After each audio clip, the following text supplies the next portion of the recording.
Hello friends, नमस्कार, जय हिंद। कैसे हैं आप लोग। आपके अपने यूट्यूब चैनल रोजगार विथ ITI में आपका बहुत बहुत स्वागत है। तो आज हमारी यूनिट 8 में हम पढ़ने वाले हैं मेटल। इसके पहले हमने यूनिट 7 तक पढ़ चुका है। इसके पहले हमारे प्लेलिस्ट में 31 वीडियो अपलोड हो चुकी हैं। ये हमारा 32वां क्लास है। ये हमारी जो फीचर थ्योरी की जो क्लासेस चल रही हैं आपके एग्ज़ाम की दृष्टि से काफ़ी इंपॉर्टेंट होने वाली है, क्योंकि हम जो क्लासेस चला रहे हैं आप लोगों के, यदि आप ITI के स्टूडेंट हों या फिर आप CITS एंट्रेंस एग्जाम की तैयारी कर रहे हों या फिर आप ITI से रिलेटेड किसी भी कंपटीशन एग्ज़ाम की तैयारी कर रहे हों, उसके लिए वीडियोज़ काफ़ी लाभदायक होंगी, क्योंकि हम वही मैटर आपके सामने लाते हैं जो आपके एग्जाम्स में संभवतः आने वाले हैं और या फिर जो आपके एग्जाम्स में पूछे गए क्वेश्चन है प्रीवियस ईयर में। ठीक है, बढ़ते हैं अपने टॉपिक की तरफ।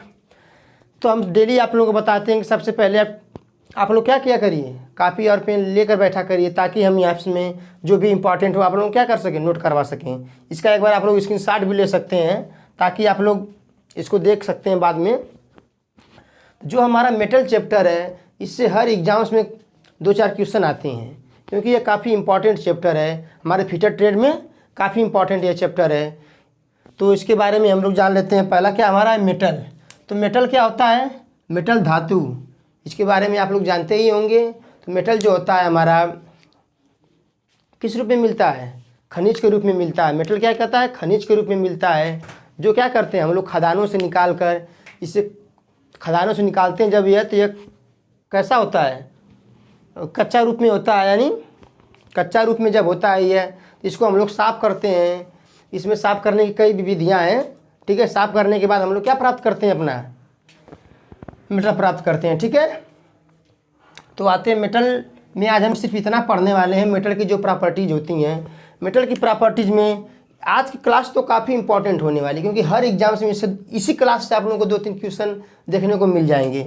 या तो फिर धातु का क्या पूछ देता है, घनत्व तो पूछ देगा, या फिर गलनांक पूछ देता है, या फिर आप लोगों को मैकेनिकल प्रॉपर्टी जितनी लिखवाएँ हमने, इसमें से भी 2-4 क्वेश्चन तो आप लोग को निश्चित आने हैं। तो सबसे पहले हम लोग प्रॉपर्टीज़ में क्या आते हैं, प्रॉपर्टीज ऑफ मेटल, यानी मेटल के कुछ प्रॉपर्टीज हैं, कुछ क्या है, गुण हैं। ठीक है, तो उसमें क्या आते हैं, पहला हम फिजिकल प्रॉपर्टीज। क्या है, पहला होता है फिजिकल प्रॉपर्टीज। फिजिकल प्रॉपर्टीज का मतलब होता है किसी भी चीज़ को हम, किसी भी वस्तु को, या यहाँ पे मेटल की बात हो रही, धातु को देख कर हम उससे क्या कर सकें, उसके गुणों का अध्ययन कर सकें। देख कर ही उसको गुणों का अगर अध्ययन करेंगे तो हमारी किसके अंतर्गत आएगी, फिजिकल प्रॉपर्टीज के अंतर्गत आएगी। यानी उसके रंग के आधार पे, यानी रंग कैसा है धातु का, लाल है कि कैसा है, यह किसके अंतर्गत आ जाएगा, यह आप लोगों का फिजिकल प्रॉपर्टीज के अंतर्गत आएगा। धातु की बनावट कैसी है, धातु की बनावट कैसी है, वो भी हमारा किसके अंतर्गत आएगा, फिजिकल प्रॉपर्टीज के अंतर आ जाएगा। उसके बाद आ जाएगा ताप और विद्युत का सुचालक। ये भी एक गुण है धातु का। धातु हमारी ताप और विद्युत क्या होती है, सुचालक होती है। ये भी हमारा फिजिकल प्रॉपर्टीज के अंतर्गत ही आएगा। ठीक है, उसके बाद चुंबकीय गुण भी इसमें होता है। धातु में पता ही होगा आप लोगों को, धातु क्या करती है, इसके अंदर चुंबकीय गुण होता है। इसके बाद हम क्या करते हैं, अपारदर्शक। धातु हमारी अपारदर्शक होती है, लेकिन हमारी एक पारा ऐसी धातु है जो क्या होती है, पारदर्शी होती है। पारा को छोड़कर सभी धातुएं हमारी कैसी होती हैं, अपारदर्शी होती हैं। ठीक है, उसके बाद इसके भार के आधार पर भी हम इसको क्या करते हैं, जो इसके भार होता है उसको भी हम लोग फिजिकल प्रॉपर्टीज़ में ही क्या रखते हैं। तो भार में यह क्वेश्चन क्या बनता है यहाँ पे आप लोगों को, भार से कि हमारा ये जो एल्युमिनियम, ये जो धातुएं आप लोगों को दी गई हैं, धातु, इसका घनत्व पूछ देता है। जो धातु का जिस धातु का घनत्व जितना अधिक होगा वह धातु उतना भारी होगी, जिस धातु का घनत्व जितना कम होगा वह धातु उतनी हल्की होगी। हमने एक देखिए बढ़ते हुए क्रम में धातुओं के क्या लिख दिए हैं, घनत्व लिख दिए हैं। जैसे हमारा एल्युमिनियम हो गया, इसका घनत्व कितना है, 2.7 ग्राम प्रति सेंटीमीटर क्यूब। इसलिए इसके आगे हमारा मेल्ड स्टील आता है, इसका घनत्व है 7.8 ग्राम प्रति सेंटीमीटर क्यूब। ठीक है, उसके बाद कापर होता है हमारा, इसका घनत्व आ जाएगा 8.96 ग्राम प्रति सेंटीमीटर क्यूब। इसके बाद सिल्वर हमारा आता है, सिल्वर का हमारा जो घनत्व है 10.49 ग्राम सेंटीमीटर क्यूब। इसके बाद हमारा आता है लेड का, तो 11.34 है ग्राम सेंटीमीटर क्यूब। इस प्रकार आप टंगस्टन का और गोल्ड का भी देख सकते हैं। तो इसमें हमारा गोल्ड क्या है, सबसे भारी है, और एल्युमिनियम सबसे हल्का है। इस प्रकार इसके घनत्व को भी आप लोग नोट कर लीजिए, क्योंकि यह काफ़ी इंपॉर्टेंट है, हर आपके एग्जाम्स में आने की पूरी चांसेस है। ठीक है, आगे आइए। अब गलनीयता, गलनीयता क्या होता है? धातु जिस ताप पर क्या होती है अपन गलने लगती है। ठीक है, जिस ताप पर क्या होता है उसका गलना प्रारंभ होता है, वही उसका पॉइंट क्या कहलाता है? गलनीयता, यानी वह गलनांक कहलाता है। उसका पॉइंट वही क्या कहलाएगा? गलनांक कहलाएगा। तो ये हमने धातु के गलनांक को एक बढ़ते हुए क्रम में आपके सामने प्रदर्शित किया है। और यह जो साड़ी आप लोगों को दिख रही है, मैं 100% कह रहा हूँ आप लोगों को, इससे एक क्वेश्चन हर एग्जाम्स में आता है, 1-2 क्वेश्चन हर एग्जाम्स में आता है। यह साड़ी आप लोगों को याद करनी होगी। ठीक है, यह सारणी आप लोग क्या करनी होगी? याद करनी होगी। सबसे पहले हमारा टीन है, तो टीन का गलनांक कितना है? 232 डिग्री सेल्सियस। इसके बाद हमारा कैडमियम आता है, इसका गलनांक होता है 320 डिग्री सेल्सियस। शीशा आता है, इसका गलनांक 327 डिग्री सेल्सियस होता है। उसके बाद हमारा जस्ता आता है, इसका गलनांक 415 डिग्री सेल्सियस होता है। एंटीमनी आता है, इसका गलनांक 634 डिग्री सेल्सियस होता है। उसके बाद एल्युमिनियम आता है, इसका गलनांक 648 डिग्री सेल्सियस होता है। उसके बाद कांसा आता है, इसका गलनांक 950 डिग्री सेल्सियस।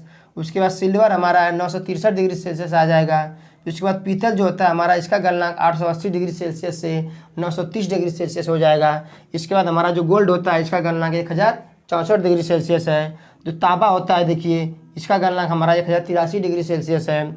उसके बाद कास्ट आयरन हमारा जो है 1250 डिग्री सेल्सियस है। क्रोमियम जो हमारा है 1380 डिग्री सेल्सियस। नाइक्रोम जो है 1400 डिग्री सेल्सियस। सिलिकॉन जो हमारा हो जाएगा 1100 डिग्री सेल्सियस। मैंगनीज का हमारा 1445 डिग्री सेल्सियस। निकिल का हमारा 1450 डिग्री सेल्सियस। कोबाल्ट का हमारा 1492। इस प्रकार हमारे आगे के भी क्या हुए हैं? गलनांक लिखे गए हैं। और यह देखिए, जो धातु जितनी कठोर है उसका गलनांक उतना अधिक है। यानी देखिए हमारा डायमंड क्या है? सबसे कठोर है, यानी इसका गलनांक क्या हुआ है? सबसे अधिक हुआ है। ठीक है, इसका गलनांक 3550 डिग्री सेल्सियस। इस प्रकार इस साड़ी को आप लोग अपने माइंड में एक कॉन्सेप्ट बनाकर याद कर सकते हैं, क्योंकि इससे हमारे एग्जाम्स में काफ़ी क्वेश्चन बनने की संभावना है। ठीक है, आगे आते हैं। इसके बाद हम लोग मैकेनिकल प्रॉपर्टीज, मैकेनिकल प्रॉपर्टीज जो होती है हमारा, इससे भी हमारे एग्जाम्स में क्या होते हैं? क्वेश्चन, काफ़ी क्वेश्चन इससे बनने वाले हैं। आज की क्लास ही आप लोगों को इम्पॉर्टेंट होने वाली है, क्योंकि इस क्लास को अगर आप मिस कर देंगे तो आपके किसी भी एग्जाम में 2-4 क्वेश्चन छूट सकते हैं। ठीक है, पहला हम बताते हैं लचीलापन। इसको हम लोग इंग्लिश में बोलते हैं इलास्टिसिटी। क्या बोलते हैं? इलास्टिसिटी। तो इसमें आप लोगों को बस छोटा छोटा कॉन्सेप्ट माइंड में रखना है। आप लोग नोट भी कर सकते हैं, छोटा छोटा क्या करना है, हम नोट करवा रहे हैं, इसको आप लोग नोट करते जाइएगा।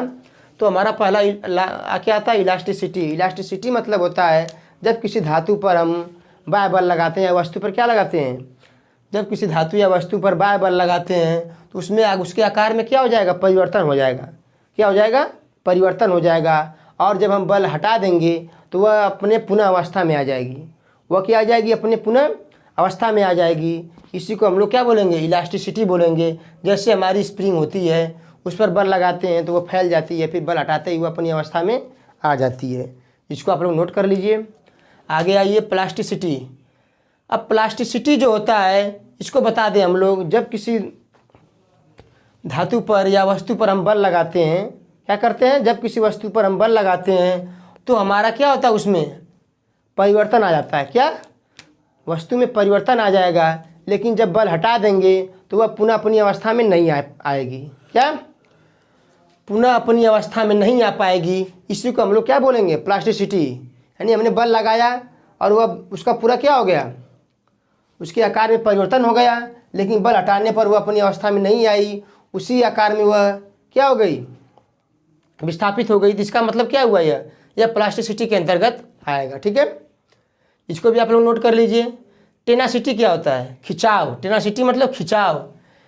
मतलब जब किसी धातु को या वस्तु को हम खींचते हैं तो वह क्या करती है? उसका, जब किसी वस्तु को हम खींचते हैं तो खींचने का जो अंतिम बिंदु तक, अंतिम खींचने का जो खिंचाव का जो अंतिम बिंदु होता है, उसका क्या करती है? वह टूटने का अंतिम बिंदु ये क्या कहलाता है? टेनासिटी। टूटने से पहले जो बल लगता है, जब किसी वस्तु को हम खींचते हैं तो टूटने से पहले जो उसमें बल लगता है वही हमारा क्या कहलाता है? टेनासिटी कहलाता है। ठीक है,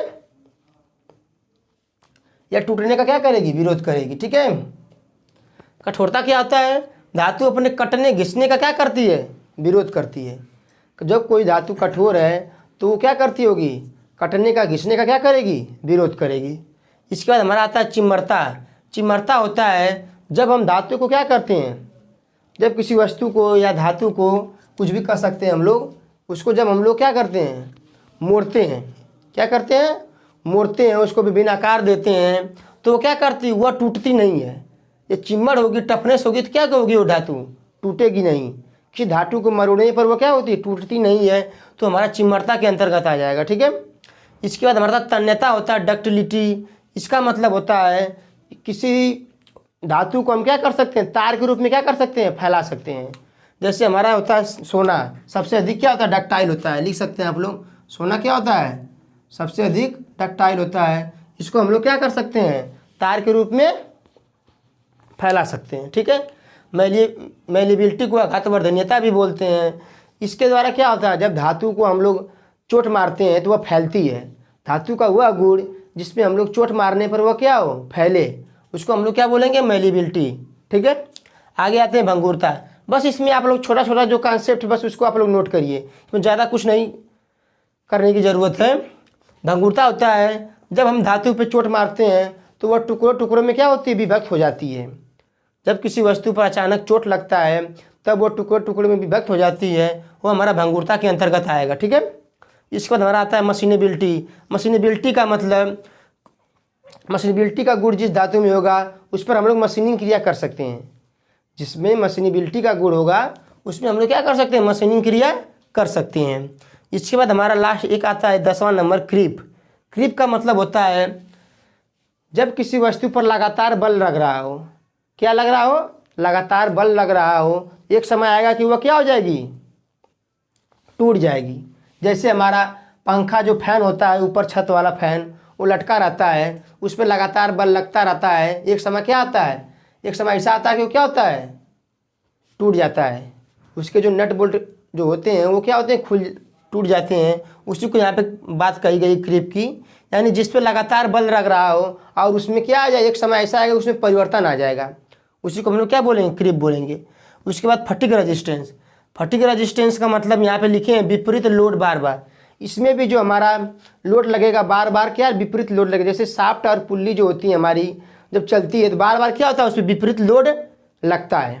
क्या होता है, विपरीत लोड। तो उसी विपरीत लोड में जो परिवर्तन होगा उसको हम लोग फटिग बोलेंगे। और विपरीत लोड में जो परिवर्तन हो रहा है उसको सहने की क्षमता जो होगा हो जाएगी हमारी फटिग रेजिस्टेंस। ठीक है। अगला हमारा आता है सामर्थ्य। सामर्थ्य जो हमारा होता है अधिकतम बल। इसमें अधिकतम बल आ गया, इसमें क्या आ गया, इसमें खिंचाव था। अंतर समझिएगा, जो टेनासिटी में था हमारा खिंचाव, अधिकतम खिंचाव सहन करने की क्षमता क्या कर रहा है, टेनासिटी थी। लेकिन ये अधिकतम बल, जब किसी वस्तु पर हम अधिकतम बल लगाते हैं तो क्या करते हैं, अधिकतम बल लगाने की जो सहने की क्षमता होगी हमारी क्या होगी, जब किसी वस्तु पर हम अधिकतम बल लगा देते हैं तो उसको सहने की जो क्षमता होती है अधिकतम, वो हमारी क्या कहलाएगी, सामर्थ्य कहलाएगी। ठीक है। और केमिकल प्रॉपर्टीज हमारा क्या आता है, ये हमारी रासायनिक प्रॉपर्टी, रासायनिक गुण है।